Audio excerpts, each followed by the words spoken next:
Queridos irmãos, hoje gostaria de continuar com a mensagem baseada em Neemias. Como já falei para vocês, parte 1 e parte 2, hoje eu quero falar parte 3. Só que o título para hoje, em uma pequena mensagem, seria Enfrentando oposições.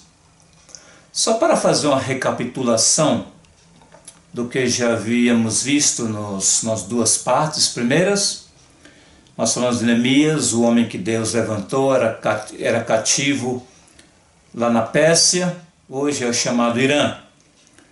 Ele estava lá como copeiro do rei, um rapaz de uma boa índole, obediente a Deus, se interessou pelos seus irmãos, por os seus conterrâneos e patrícios, depois que ouviu da situação caótica que estava acontecendo ali. Ele orou por 2 meses, no mês de Quisleu, que correspondem a novembro e dezembro, e depois no capítulo 2 ele orou por mais 2 meses, que é o mês de Nisan, que corresponde a março e abril, no calendário judaico ou hebraico. Hoje, eu gostaria de falar sobre a oposição, que é uma coisa que existe muito no meio cristão, oposição do inimigo, oposição de falsos irmãos, falsas irmãs, falsos obreiros, e oposição até mesmo por causa da nossa culpa. Nós somos culpados de algumas oposições devido à maneira como reagimos com outras pessoas. Então aqui diz no capítulo 2, no versículo 10, que Sambalate, havia 2 pessoas de influência, no caso Sambalate, e temos também o Tobias, que era servo do Sambalate. Mas deixa-me começar com o versículo 9 do capítulo 2. Então vinham os governadores da além do rio, e dei-lhes as cartas do rei. E o rei tinha enviado comigo chefes do exército e cavalheiros. Dando uma pequena retrospectiva, um homem como Neemias, o calibre e envergadura que aquele homem tinha, aquele rapaz, porque ele não era casado, o eunuco não podia ser casado. O problema é, número 1, os judeus sempre enfrentaram oposições. Desde o início da raça hebraica, ou dos hebreus ou semitas, sempre tiveram oposições, porque o senhor máximo dessa oposição é Satanás. Tudo que Deus estabelece, Satanás quer aproveitar e tirar proveito. Ele quer tirar proveito a fim de destruir os planos de Deus. Oposições em nossa vida não é de se admirar que também tem as suas raízes, na maioria das vezes, em Satanás. E nós, infelizmente, ouvimos as vozes dessas oposições e aplicamos as mesmas contra o nosso próximo, contra os nossos irmãos, irmãs, amigos de trabalho. E saímos sempre como vítimas ou como sofredoras, ou até pessoas que nos tornamos agentes da própria perseguição e da oposição. Então é bom que o crente saiba que a oposição, ela vai existir até o fim da nossa jornada nessa terra. Então diz assim que os governadores da além do rio e deu cartas. Essas cartas serão muito importantes. Seriam como os passaportes de hoje para você sair de um país para outro, entrar em um país ou passar por umas fronteiras. Você precisa de um passaporte. Naquela época o rei escrevia cartas para passar pelas fronteiras e eram também muito seguros. Então, no versículo 10, nós temos o que ouvindo Sambalate, o horonita, e Tobias, o servo amonita, lhes desagradou com grande desagrado que alguém viesse a procurar o bem dos filhos de Israel. Como disse há pouco, o povo judeu, Israel, sempre enfrentou essa oposição. Porque é um povo sempre invejado. Porque é um povo que Deus escolheu, Israel é considerado como servo de Deus ou como a esposa de Deus. Satanás não fica quieto. Ele tem um tremendo ciúme do povo judeu. Até hoje, nós podemos observar que todas as nações do mundo, que são mais de 230, com exceção de 3, se opõem ao povo judeu. Eles colocam sanções econômicas para destruir a economia, para fazer o povo judeu miserável. Isso acontece todos os dias. Até no Brasil, hoje, por causa dos chamados palestinos, que os palestinos não existem mais, os palestinos nunca mais existiram depois daquela destruição que Deus fez dos amorreus, gigazeus, perizeus e todos os eus. Essas pessoas que se dizem palestinas, elas não passam de serem árabes, que saíram do Jordão e foram para Israel. Isso aconteceu durante o Império Romano, com um imperador chamado Adriano. Esse Adriano, por exemplo, eles falam no caso Hadrian ou Adriano. Esse Adriano até mudou para o nome de a Capitolina. Então começou a chamar Jerusalém de a Capitolina, Israel, Palestina. Você sabe que o Império Romano nunca foi a favor do povo judeu. E até hoje, inclusive a Igreja Católica não é a favor do povo judeu. A Igreja Evangélica, que antigamente, há uns 40 anos atrás, 30 anos atrás, era quase de um modo geral, estou falando da Igreja Evangélica, era a favor do povo judeu. Até pregavam muito sobre a volta de Cristo, enfatizando Israel como a figueira, como um símbolo muito maravilhoso na área de escatologia. Hoje, por causa da política partidária que é corrupta, a política partidária do Brasil, infelizmente, por ser corrupta, se vende ao quê?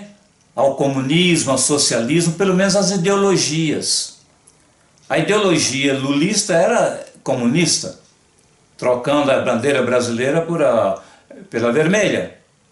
Um socialismo que era para controlar o Brasil. Esse não é o caso. Eu sou um pregador, eu apenas quero enfatizar e dar exemplos como que o povo judeu sempre foi perseguido, e até pelas nações que antigamente a suportavam. Aqui temos, por exemplo, Neemias, que era judeu, estava centenas e centenas de quilômetros distante da sua terra querida. Então nós temos aqui que essas pessoas, tanto Sambalate como seu servo Tobias, fizeram de tudo para destruir o plano de Deus, porque Deus havia falado ao coração do rei para atender a sua oração, como já vimos no capítulo 1 e capítulo 2. Então, ele tinha essa função ou essa missão de ir para reconstruir as portas que estavam destruídas. E ele chegou a Jerusalém, esteve ali 3 dias e não revelou o segredo a ninguém. É por isso que é necessário, para evitarmos oposições, é bom que a gente não esbanje, não nos orgulhemos, porque muitas vezes nós somos os criadores das oposições porque a gente revela segredo. Nós revelamos segredo. A gente, de um modo geral, revela segredo. E nós, de um modo geral, nós geramos essa animosidade porque a gente quer se mostrar. Então, isso provoca um ciúme, uma inveja. Então, uma pessoa que às vezes podiam até ser amigas, se tornam opostas à sua pessoa, porque não consegue alcançar. Semelhantemente, aqui diz na palavra de Deus, né? Ele não revelou o segredo e guardou tudo no seu coração. De noite ele se levantou e pegou uns poucos homens consigo e não declarou a ninguém o que Deus tinha colocado no seu coração, o que ia fazer em Jerusalém. Ele não tinha nenhum animal com ele, a não ser aquele no qual ele montava. Então ele saiu dando voltas, com segredo no coração, porque ele tinha um plano. Ele também passou, no versículo 13, de noite saiu pela porta do vale, para a banda da fonte do dragão e para a porta do monturo. E ele contemplou os muros de Jerusalém, como realmente estavam, conforme havia dito o seu irmão Ananias. Então estavam tudo destruídos pelo fogo, consumidos pelo fogo, pela destruição. Aí ele passou pela porta da fonte e o viveiro do rei, e não havia lugar por onde pudesse passar a cavalgadura que estava debaixo dele, onde ele estava cavalgando. E à noite ele subiu pelo ribeiro e contemplou o muro e voltou, e depois entrou pela porta do vale e assim depois voltou. E não souberam os magistrados onde ele foi, nem o que ele fazia, porque ainda então não tinha, nem os judeus, nem os nobres, nem os magistrados, nem os mais que faziam obra tinham declarado alguma coisa. Ele guardou um segredo. Então, nossa vida cristã, principalmente, porque nós temos opositores, não só físicos, humanos, mas espirituais, que vivem numa dimensão onde eles exercem influência sobre a mentalidade do homem e da mulher, trazendo seitas, trazendo cultos, heresias, de todas as formas, com o objetivo de fazer de você um miserável espiritual. Então Neemias usou a sabedoria de Deus, guardou o segredo, orou a Deus e jejuou. Então Deus estava andando com ele, ele andava com Deus. Por isso a vida de Neemias era próspera. Não me refiro aqui à prosperidade financeira, porque quando se fala de prosperidade hoje, a primeira coisa é dinheiro. É um bom carro, é uma casa, mas essa não é a prosperidade da qual Deus fala. A prosperidade é a paz de Cristo, é Jesus na sua vida, é você ter uma vida de alegria, de satisfação, ainda com o pouco que você tem, conforme Paulo mesmo disse, que tendo o que comer e o que vestir, estejais quietos. O problema começa, a oposição começa contra nós mesmos, quando nós procuramos coisas que não agradam a Deus, então nós ficamos vulneráveis aos ataques do inimigo. A oposição, ela também tem um critério, e ela tem um objetivo. Deus pode permitir, embora a oposição não seja muito boa, a oposição muitas vezes é dolorida, mas Deus, se você confia nele, ele vai sempre fazer algo para você, vai trabalhar em seu favor. É como diz no próprio Provérbios capítulo 21, que como nas mãos, o rei nas mãos do Senhor, é como ele inclina a situação. Deus muda a situação, ele vai tratar com os nossos opositores, nossos inimigos, e vai fazer a obra. O negócio o segredo é não desistir. Quando tiver oposição, não corra, não nos acovardamos. Se nós nos tornarmos covardes, o inimigo aproveita e vai sempre estar visitando a sua casa, visitando você, a sua vida, e também murmurando nos seus ouvidos, cochichando, a fim de destruir. Essa é a forma de oposição espiritual maligna. Para não falar da oposição física, que o inimigo usa inimigos que se tornam pessoas, muitas vezes, nocivas à nossa caminhada espiritual. Em suma, e concluindo, eu quero dizer, não temas oposição. Deixa-me dirigir a ti, como na segunda pessoa, para dar mais algo pessoal. Nunca te abandones no meio de uma luta. Nunca te arreias quando estiveres numa situação difícil. A oposição é um cadinho da provação que Deus permite na tua vida para que aprendas a viver pela fé. Neemias viveu pela fé, foi vitorioso, construiu tudo, depois voltou ao seu lugar. Deus pode fazer isso também na tua vida.